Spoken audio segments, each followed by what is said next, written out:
Oi, gente, tudo bem? No vídeo de hoje irei apresentar 10 questões sobre direitos reais, falando de temas como usufruto, uso, habitação, servidão e superfície. A ideia é comentar cada questão, levando sempre como base o Código Civil. Sobre o direito de superfície, assinale a alternativa correta. Alternativa A. O direito de superfície importa uma concessão temporária, mas isso não implica uma propriedade resolúvel. Alternativa B. Qualquer imóvel, mesmo já plantado ou construído, poderá ser objeto de direito de superfície. Alternativa C. Não poderá ser convencionada a demolição do que está construído no terreno para que o superficiário nele erga as construções que lhe aprouver. Alternativa D. O superficiário não poderá ajustar com o proprietário a erradicação de plantações para no terreno fazer outras do seu interesse. Alternativa E. Durante o período do contrato, o proprietário confere ao superficiário a propriedade útil do seu imóvel como titular de um direito real oponível erga omnes.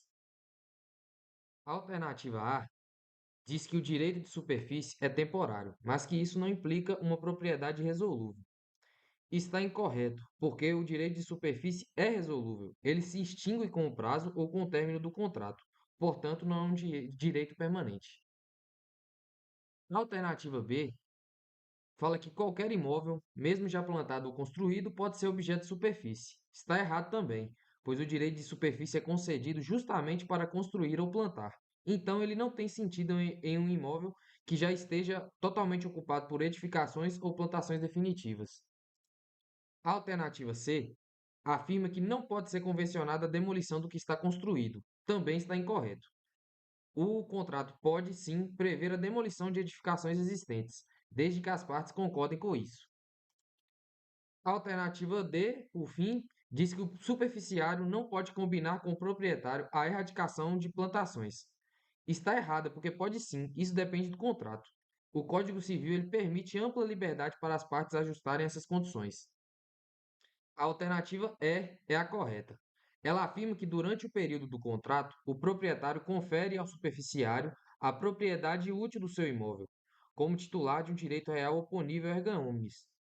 O superficiário passa a ter a chamada propriedade útil, ou seja, ele pode usar e explorar o terreno como se fosse seu, dentro dos limites do contrato. O proprietário, por sua vez, mantém a propriedade plena do solo, que se restabelece integralmente quando o contrato termina. Uma forma fácil de entender é pensar em um terreno que o dono permite que uma empresa use para construir um prédio comercial. O terreno continua sendo dele, mas a empresa tem o direito de usar e lucrar com o prédio enquanto durar o contrato.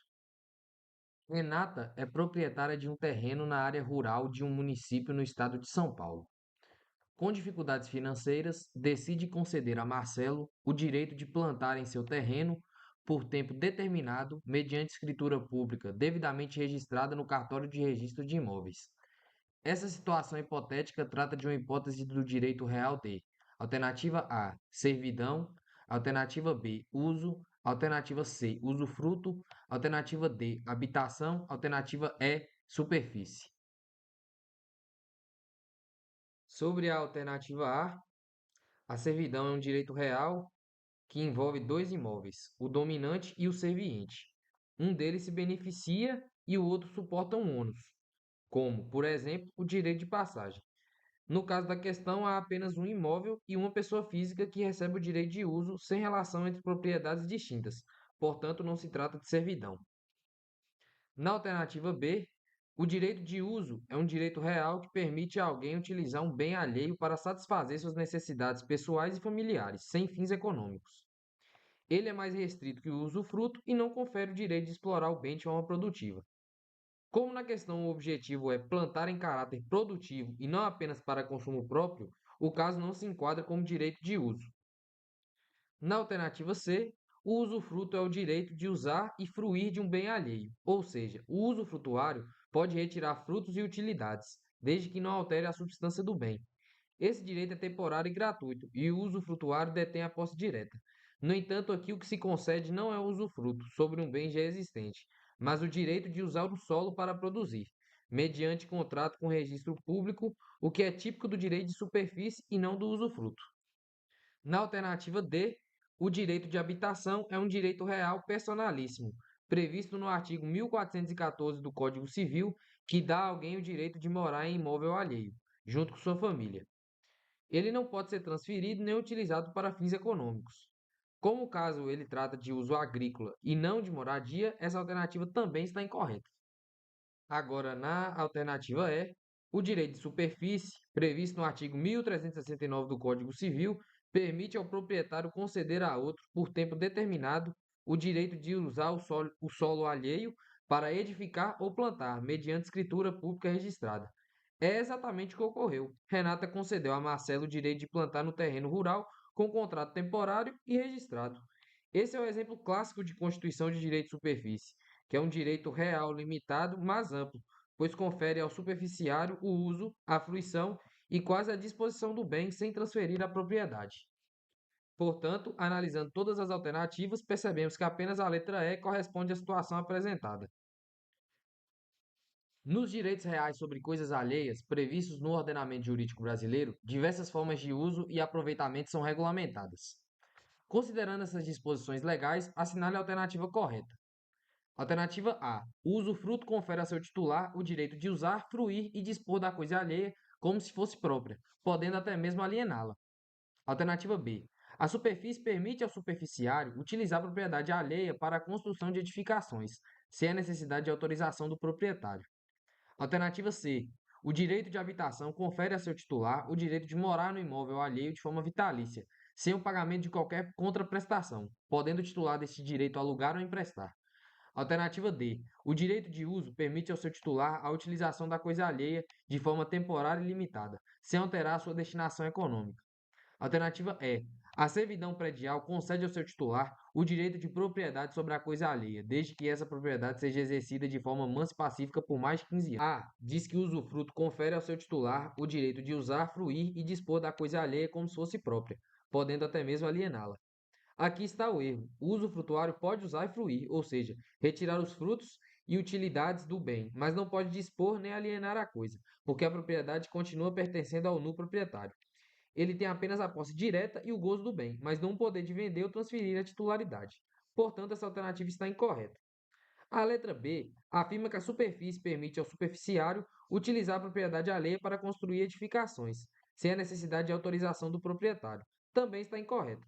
O direito de superfície sempre depende da anuência do proprietário e é formalizado por escritura pública registrada no cartório de imóveis, conforme o artigo 1369 do Código Civil. O superficiário não pode simplesmente ocupar o terreno e construir, é um direito concedido, não adquirido de forma autônoma. A alternativa C diz que o direito de habitação confere ao titular o direito de morar no imóvel alheio de forma vitalícia, sem pagar nada, podendo alugar ou emprestar o imóvel. O primeiro trecho até parece correto. O direito de habitação realmente é vitalício e gratuito, mas o erro está na parte final. O habitante não pode alugar, emprestar nem ceder o imóvel, pois o direito de habitação é personalíssimo e intransferível, segundo o artigo 1414 do Código Civil. Assim, essa alternativa também está incorreta. Agora vamos para a alternativa correta, né, que é a alternativa D. A letra dela diz que o direito de uso permite ao titular utilizar a coisa alheia de forma temporária e limitada, sem alterar sua destinação econômica. O direito de uso é um dos direitos reais sobre coisas alheias e concede ao usuário a faculdade de tirar proveito de um bem que pertence a outra pessoa, respeitando os limites do contrato sem mudar sua finalidade. Por exemplo, alguém pode usar um terreno para plantar hortaliças, mas não pode erguer uma construção nele, pois isso mudaria sua destinação econômica. Além disso, o direito de uso é temporário e limitado, conforme os artigos 1412 e 1413 do Código Civil. Por fim, a letra E diz que a servidão predial concede ao titular o direito de propriedade sobre a coisa alheia, desde que essa propriedade seja exercida de forma mansa e pacífica por mais de 15 anos. Essa afirmação está incorreta. A servidão predial não concede propriedade, mas sim o direito de um imóvel dominante usar ou se beneficiar de outro, que é o serviente. O exemplo clássico é o direito de passagem, em que o imóvel pode transitar por outro. Além disso, o prazo de 15 anos mencionado na questão se refere a uso capião e não à servidão. Portanto, essa alternativa também está errada. Em relação ao direito de usufruto convencional que recai sobre imóvel, assinale a alternativa correta. Alternativa A. O usufruto em si mesmo pode ser penhorado a fim de liquidar as dívidas contraídas pelo usufrutuário. Alternativa B.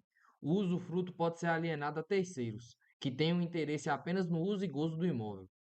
Alternativa C.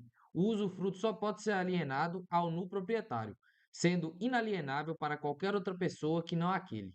Alternativa D. O usufruto pode ser cedido, seja a título gratuito ou oneroso, pois essa cessão tem natureza de direito obrigacional. Alternativa E. Não podem ser penhorados os frutos e rendimentos que decorrem do exercício do direito real de fruição. Sobre a alternativa A, ela traz um ponto parcialmente verdadeiro, mas precisa ser interpretada com cuidado. De fato, o usufruto ele é penhorável, mas o que pode ser penhorado não é o bem em si, e sim os direitos do usufrutuário sobre o bem. Ou seja, o direito de uso e fruição pode ser atingido pela execução. Portanto, embora soe correta, a redação é imprecisa e há a opção mais adequada adiante. Sobre a alternativa B, ela também está incorreta porque o usufruto é personalíssimo. Ele se vincula diretamente à pessoa do usufrutuário. O usufrutuário não pode alienar o usufruto a terceiros, pois a titularidade do direito é intransferível.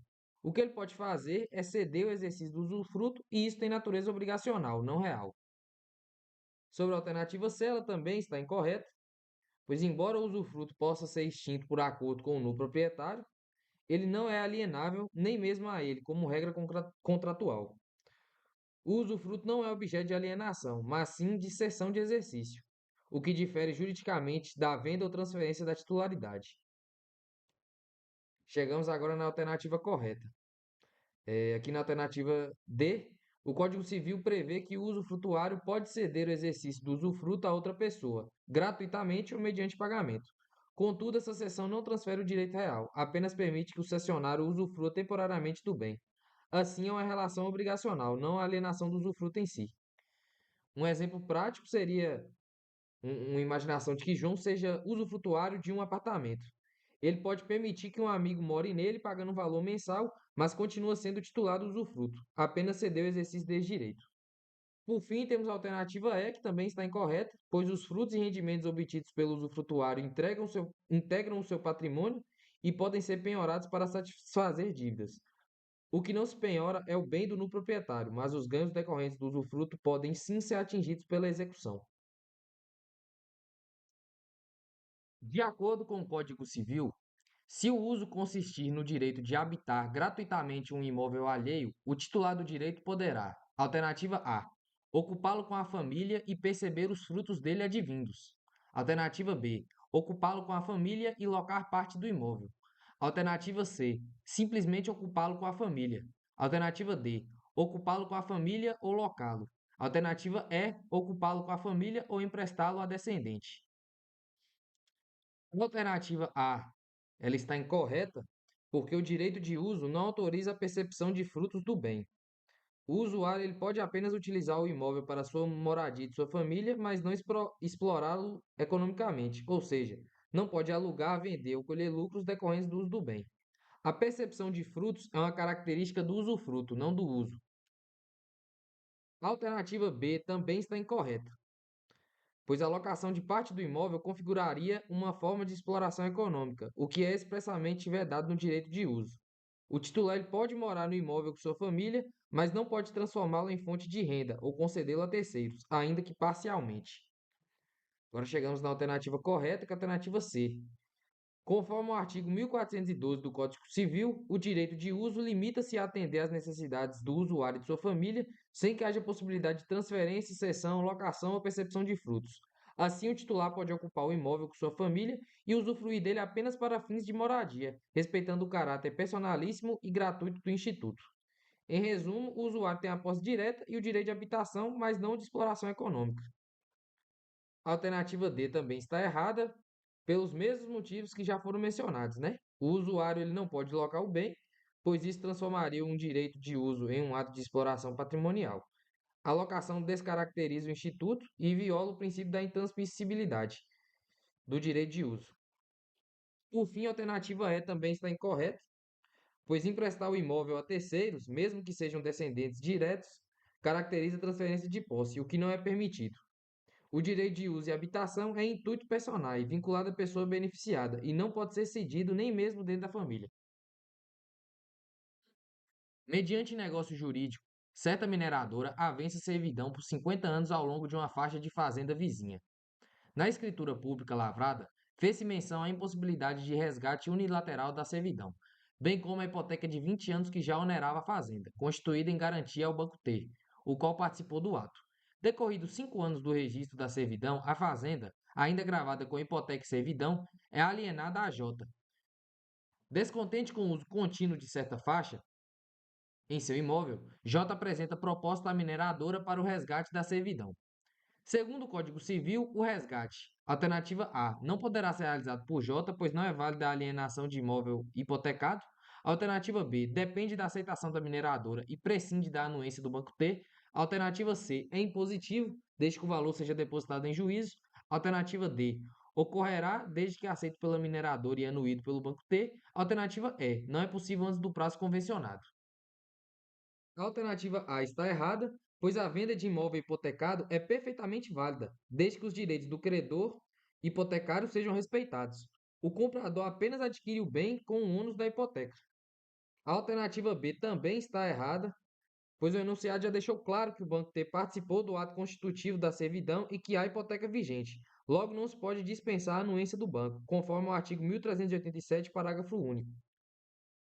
A alternativa C também está errada, pois o resgate não é automático nem imposto. Ele depende da vontade das partes, que é o dono do prédio serviente e do titular da servidão, além das condições legais. O simples depósito judicial não extingue essa servidão. Agora chegamos à alternativa correta, né, que é a alternativa D, e aqui estão presentes os dois requisitos essenciais, que é a concordância do titular da servidão, que é a mineradora, e o consentimento do credor hipotecário, que é o Banco T, porque o ônus da servidão está relacionado à hipoteca, e a lei exige essa anuência para o cancelamento. Agora, finalizando, a alternativa E também está incorreta, pois o prazo convencionado não impede o resgate. O Código Civil ele não condiciona o resgate à expiração do prazo, desde que haja a anuência das partes envolvidas. Ou seja, ele pode ocorrer antes do término do período de 50 anos se a mineradora e o banco concordarem. Carlos instituiu em favor de Teresa, Helena e Paula direito real de habitação sobre uma casa. Helena, antes de completar um ano de exercício, firma acordo escrito com Vera, registrado no cartório de títulos e documentos, cedendo onerosamente o exercício de seu direito real de habitação a ela e a seus sucessores. Logo em seguida, Teresa empresta uma parte da casa para que ali resida temporariamente uma pessoa de sua confiança. Considerando as disposições contidas no Código Civil sobre a matéria, Carlos. Alternativa A. Não poderia ter constituído direito real de habitação a mais de um beneficiário, posto que não se admite o coexercício no direito real de habitação. Alternativa B. Não pode se opor à cessão do exercício do direito real de habitação, ante a sua natureza e intuito personae. Alternativa C. Pode-se opor à cessão do exercício do direito real de habitação, pois, sendo o direito real de habitação personalíssimo, é inválida a cessão onerosa ou gratuita de seu exercício. Alternativa D.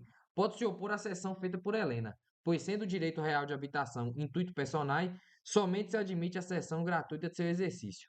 Alternativa E. Pode-se opor à cessão do exercício do direito real de habitação, porquanto a validade da referida cessão está condicionada à autorização de todos os titulares do direito real de habitação. A alternativa A, ela está incorreta, pois o artigo 1415 do Código Civil expressamente permite que o direito real de habitação seja concedido a mais de uma pessoa. Se apenas uma delas exercer o direito, não precisa pagar aluguel às outras, então o coexercício é permitido. A alternativa B também está errada, pois a natureza intuito personae, personalíssima, significa exatamente o contrário, que só o titular pode exercer o direito, e o instituidor, que é o Carlos, pode se opor a qualquer sessão. Portanto, é contraditório afirmar que ele não pode se opor. Agora chegamos na alternativa correta, que é a alternativa C. Carlos, ele pode se opor à cessão do exercício do direito real de habitação, pois sendo o direito real de habitação personalíssimo, é inválida a cessão onerosa ou gratuita de seu exercício. Essa é a resposta certa, pois o direito real de habitação não pode ser transferido, cedido, alugado ou emprestado, nem mesmo de forma gratuita. Helena, ao celebrar contrato com Vera, praticou o ato inválido, porque o direito de habitação é personalíssimo. Assim, Carlos ele pode se opor à cessão. A alternativa D também está incorreta, pois Carlos pode se opor à cessão feita por Helena, pois sendo o direito real de habitação intuito personae, somente se admite a cessão gratuita do seu exercício. Não, A alternativa A está errada, pois o artigo 1415 do Código Civil expressamente permite que o direito real de habitação seja concedido a mais de uma pessoa. Se apenas uma delas exercer o direito, não precisa pagar aluguel às outras, então o coexercício é permitido. A alternativa B também está errada, pois a natureza intuito personae significa exatamente o contrário, que só o titular pode exercer o direito e o instituidor Carlos pode se opor a qualquer sessão. Portanto, é contraditório afirmar que ele não poderá se opor. A alternativa C está correta, pois o direito real de habitação não pode ser transferido, cedido, alugado ou emprestado, nem mesmo de forma gratuita. E Helena, ao celebrar contrato com Vera, praticou o ato inválido, porque o direito de habitação é personalíssimo. A alternativa D também está errada, pois não existe exceção que permita a cessão gratuita. Tanto a cessão onerosa quanto gratuita são proibidas, justamente porque o direito é personalíssimo. A alternativa E também está errada, porque a cessão não depende da autorização de outros titulares, porque não é possível em nenhuma hipótese e ela é nula de pleno direito, independentemente de haver concordância dos demais. Acerca do usufruto, uso e habitação, é correto afirmar. Alternativa A. O usufruto e a habitação permitem a percepção dos frutos da coisa, o que não se permite no uso. Alternativa B. A disciplina da percepção dos frutos no usufruto e no uso são idênticas, sendo mitigada apenas na habitação. Alternativa C. No direito de habitação, permite-se a percepção dos frutos da coisa, mas apenas no valor das necessidades do titular do direito real e de sua família. Alternativa D. O titular do direito real de usufruto, tal como o titular do direito de uso, pode alugar a coisa, desde que reverta o produto da alienação às suas necessidades e de sua família. Alternativa E.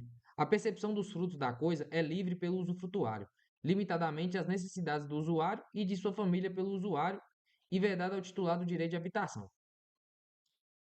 A alternativa A está incorreta, pois o uso também permite a percepção de frutos, mas de forma limitada, apenas o necessário ao sustento do usuário e sua família. Já o direito de habitação não permite colher frutos, portanto, a afirmativa ela inverte os conceitos. A alternativa B também está errada, pois no usufruto o titular tem o direito pleno e livre à percepção dos frutos. No uso, esse direito é limitado às necessidades pessoais e familiares. Logo, a disciplina não é idêntica. A alternativa C também está incorreta. O direito de habitação não dá ao titular o direito de colher frutos, ele pode apenas morar gratuitamente no imóvel alheio. Não há percepção de frutos, nem mesmo limitada. A alternativa D também está incorreta, pois somente o usufrutuário pode alugar o bem e reter os frutos livremente.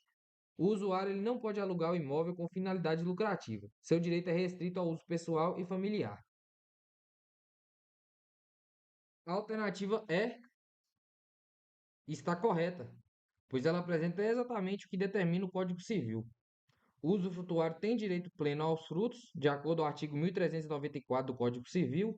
O usuário tem direito limitado, de acordo com o artigo 1412 do Código Civil, e o habitante não pode perceber frutos, de acordo com o artigo 1414 do Código Civil. Portanto, a letra E traduz corretamente a gradação dos direitos de fruição entre usufruto, uso e habitação.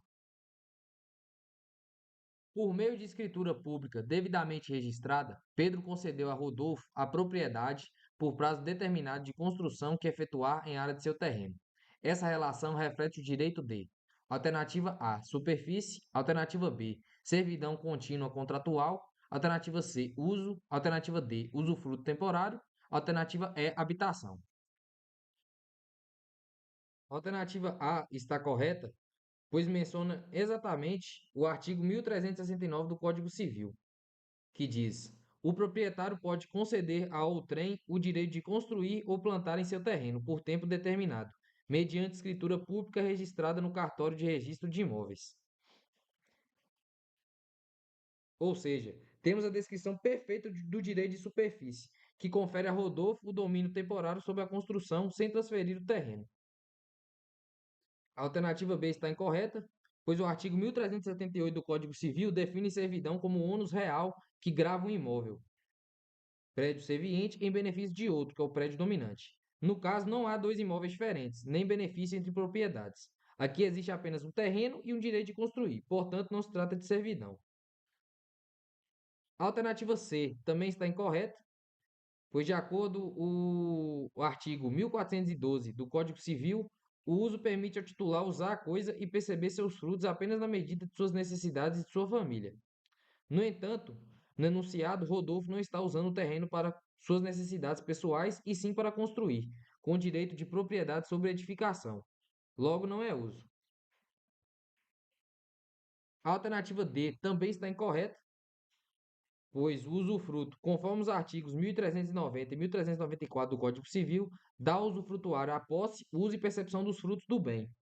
Porém, o usufruto não confere propriedade sobre a construção feita, e sim o direito de usar e fruir o bem de outrem. Como o enunciado fala em propriedade da construção, não se trata de usufruto.